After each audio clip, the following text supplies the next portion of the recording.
You know how people say, I got fired for telling the truth? No, you didn't.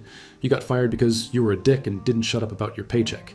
That's what happened to Kevin Wackles, aka Nailz, the only human being in recorded history dumb enough to pick a real fight with Big Boss Man.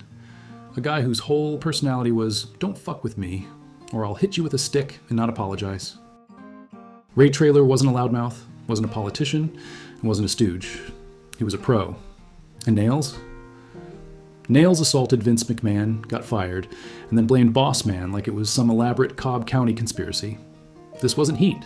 This was one guy freebasing delusion while the other guy quietly collected his check and walked away like a grown-up.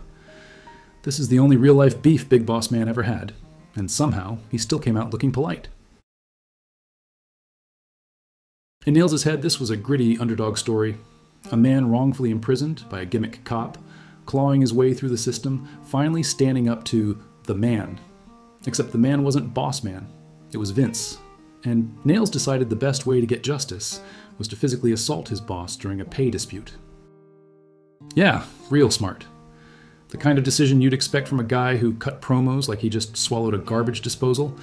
He thought Boss Man was in on it, like Ray Traylor had some secret hotline to Vince's bank account. Nailz claimed Boss Man was a stooge, a backstage rat, and kissing up to the office.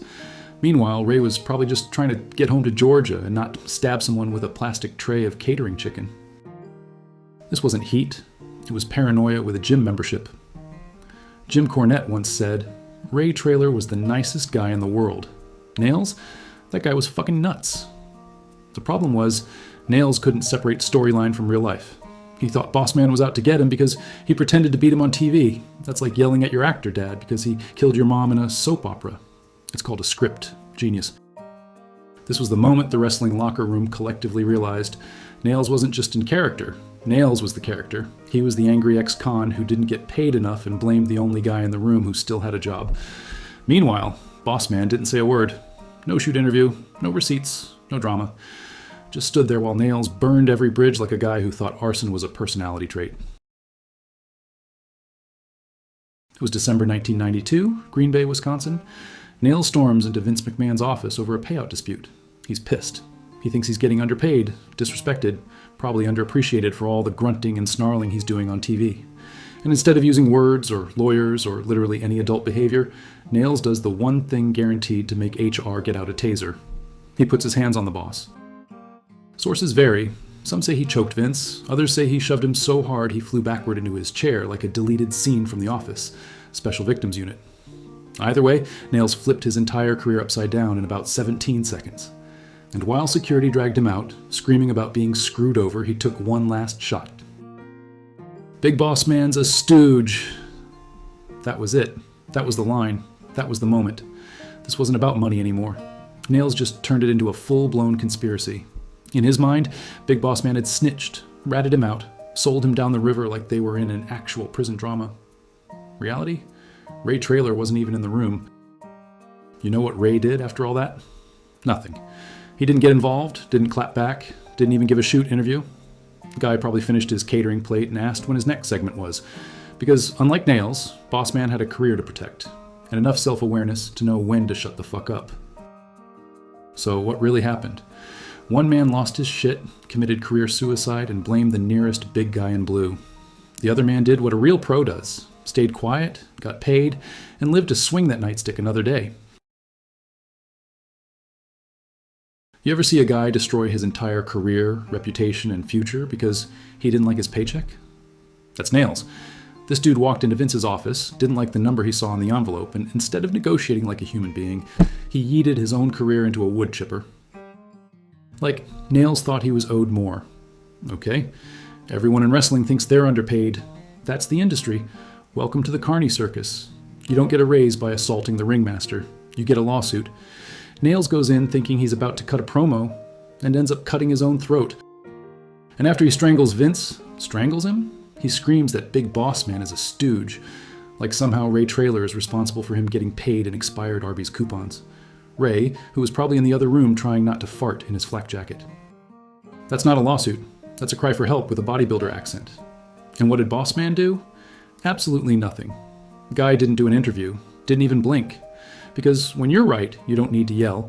You just let the other guy die in court in obscurity, which Nailz did, beautifully. Here's the biggest insult of all. Big Boss Man didn't even bother to clap back.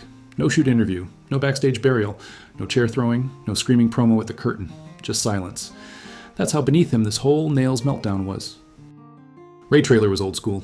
He handled drama the way your granddad handled your whining, with a long stare, a cigarette, and a slow walk in the opposite direction. Nailz tried to blow up the locker room, and Boss Man just kept getting paid. Nailz threw away a career. Ray Traylor upgraded to the corporation, then became Vince's personal enforcer on TV. Hell, he main evented segments with Austin and Rock. You know what Nailz was doing? Signing autographs next to Virgil in a high school gym next to the nacho machine. After getting fired for treating Vince McMahon like a crash test dummy, Nailz hit rock bottom so hard he left a crater. He tried to sue Vince for wrongful termination, even though, again, he choked the man in his own office like he was playing Mortal Kombat on cocaine. Then, in the boldest act of career suicide since Ultimate Warrior tried to hold up Vince for $500K, Nailz claimed sexual harassment. That's right. He told the court Vince McMahon touched him inappropriately. No follow-up, no details. Just, Vince tried something, as if that was going to win over a jury. Meanwhile, Ray Traylor, he just kept climbing. Became a locker room vet, got rehired, traveled the world, became a goddamn Hall of Famer. Nailz couldn't even get booked on Cameo. Nailz went from main eventing house shows with Boss Man to standing behind Buff Bagwell at indie meet and greets, trying to sell an autographed mugshot. Some bitter wrestler, probably. Here's how bad Nailz fumbled it. He beefed with a guy who wasn't even mad, turned a mid-card push into a felony charge, and then tried to sue Vince McMahon for sexual harassment with a straight face. Bro, you choked him. That's not harassment. That's, please take my career and set it on fire. And Big Boss Man?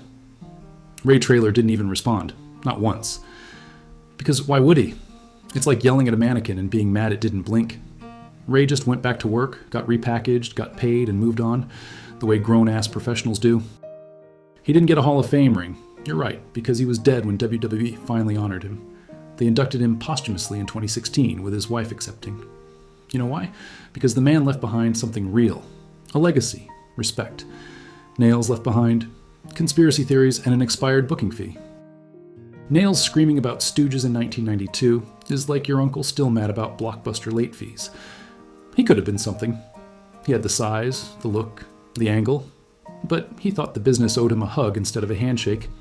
And now, he's the answer to a trivia question nobody asks. Meanwhile, Boss Man's out here getting inducted by his actual family, while Nailz is still crying about justice like a guy who lost a bar fight to a jukebox. The moral? Don't start a war you ain't built to win. And definitely don't do it against a man who can no-sell your whole existence without saying a damn word. Meanwhile, Ray Traylor passed away in 2004. Too young, no victory lap, no tell-all podcast. But the people who actually knew him, they respected the hell out of him. Guys like Foley, Cornette, even Vince, who never forgets, spoke highly of the man. Ray never needed to scream. He didn't cut shoots. He just showed up, did business, and let the tantrum throwers self-destruct. And Nailz? Still bitter, still yelling, still spinning that same tired story at conventions like it's some dark secret instead of the punchline it became. Because the real truth is this. You don't get screwed in wrestling for choking the boss. You get forgotten. Boss Man got a tribute video.